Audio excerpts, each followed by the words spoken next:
How to get chlorine out of your aquarium.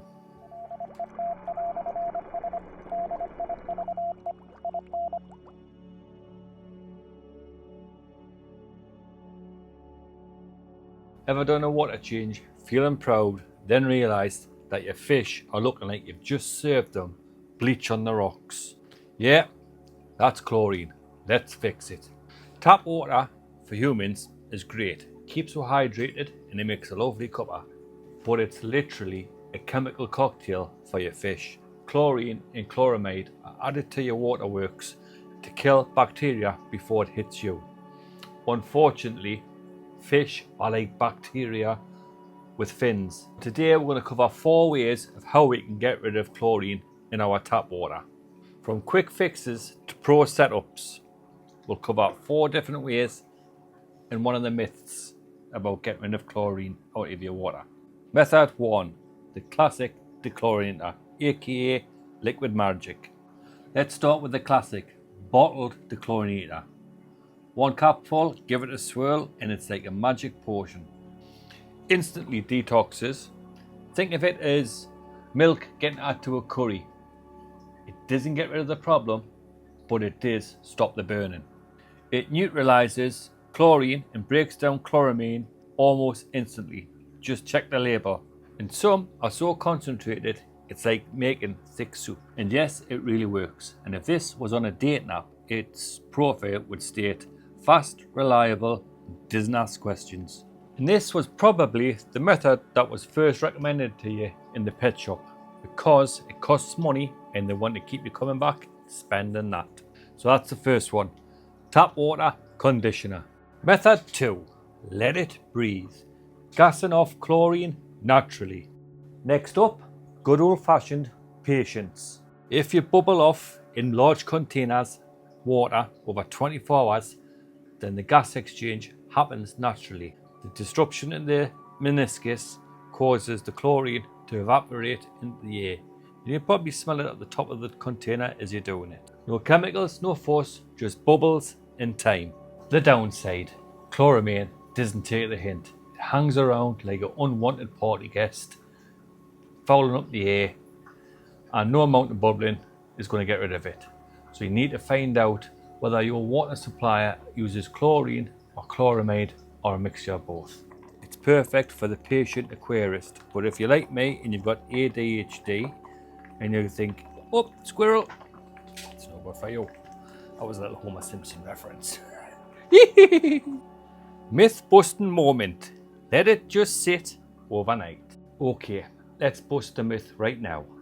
Letting it sit overnight. Yes, it will get rid of some of the chlorine, but you need to agitate the surface to make it go faster. Otherwise, in the morning, it will still contain chlorine. So add a stone if you're going to do it this method. Method 3, HMA filters, heavy metal and chlorine removal. Now we're getting fancy.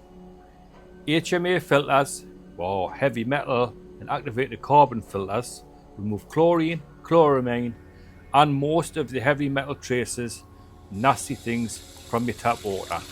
Basically, it's like a Brita filter on steroids.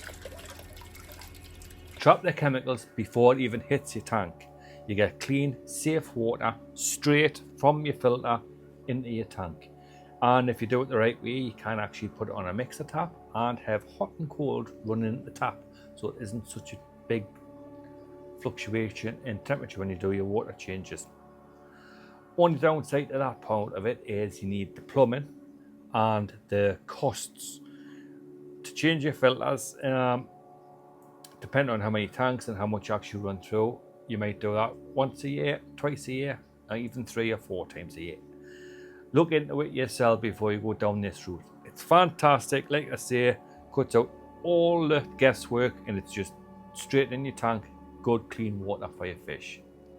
We'll just go over the pros and cons once again for the HMA filter because it's one of my favourite methods. The cons are the cost of the cartridges and the pros are you can scale it up however you want to as many tanks as you want once you've got the filter there. I went for the 20-inch version, which gives us nigh on full bore out of the tap in. Not quite, but nearly. If you get like the 10-inch one, obviously the water that goes through is a lot slower. That's something we'll have to take into consideration, is how quickly you want to do your water changes. If you want to do them fast, go for the big 20-inch cartridge filters. That'll probably do you much better in the long run. And then, like I say, you can scale it up. Method 4, boiling the water for nano tanks, and if you're a brave soul.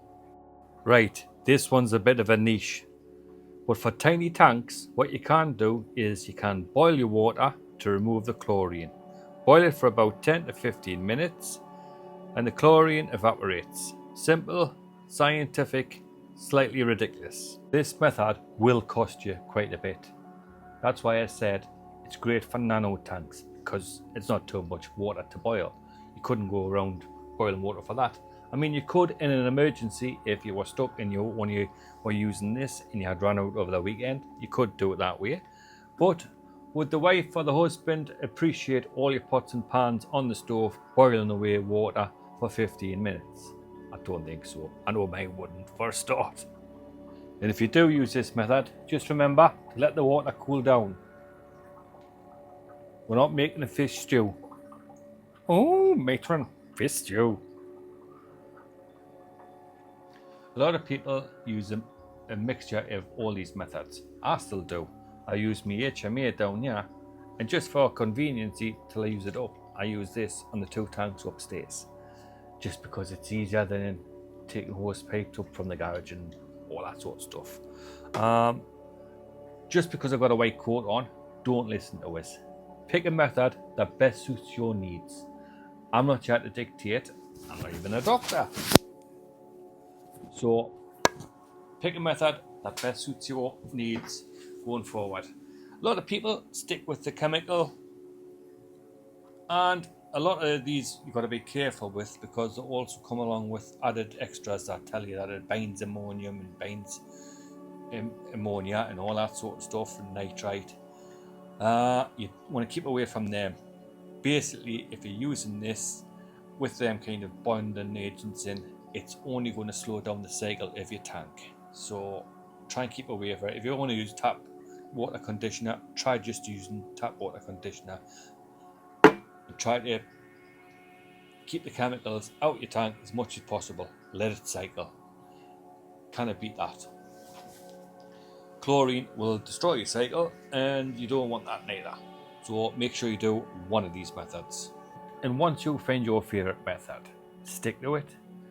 Whatever best suits your needs is the way to go. Whatever fits in with how you want to do your maintenance. Don't let anyone dictate, oh, you should be doing this or you should be doing that. There's a few different ways to do it, as I've just proven. So if you've liked this video and you would like to give it a like, then give it a like. And if you'd like to comment, give it a comment.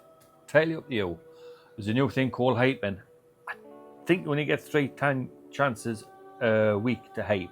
So I wouldn't expect you to do that, but if you did, I really appreciate it. And until next time, ta-ra. Boo!